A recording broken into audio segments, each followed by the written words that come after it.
babası kimdin a bolup balası. Kayseldin kızı boldu eken oşonun tuğan apası. Abışka turup munayta taralap topko barbagan ayılda kartan men deyt. Kabarın eldin suray vermem da bir kıpçak elmin deyt. Abalmurda jönüңdü ayt esi çıkkan nemeçe. Balam senin tengdep kaydan geldin de.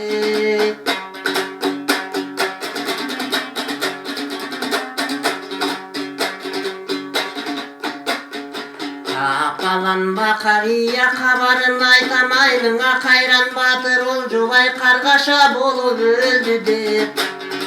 Karıtayıp kalgan kulcugaç kaygırıp ыйлап aytkan soň men kabar sala geldim deyt. Duşmandın jüret aldında güldüp adam buğdanı. Жалгыздын işi jaman iş janında bir öň turbadın. Bir Olcubay ölgönde Kudakeden başkası gözünün yaşın tıybadı.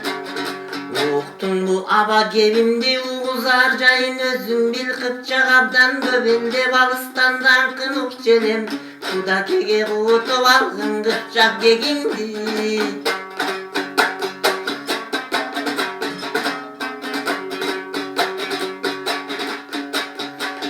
Abarçım sözün bildim de akıldaşıp görülün ayılga birge jürgün dep.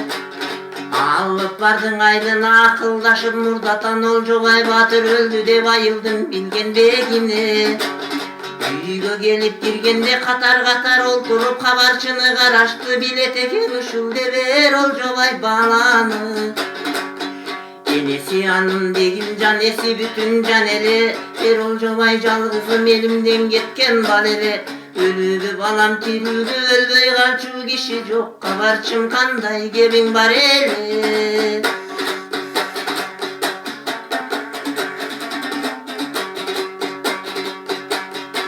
Baybiçe özüm bilesin çılmayram toluk eldi de. Vala kaçıp kişimdin akırın Olcun öldü de. Ere kişe gelgende eç adam malı jet albay Olcubay aldı o menen öldü de. Burkura kıylap kişimcan buranıp gelip gördü dep. Jenimden kantip kalam dep. Jengindeki bıçağın jürökö sayıp öldü de. Öldü dep kabar ukkanda begimcan ketti kubarıp.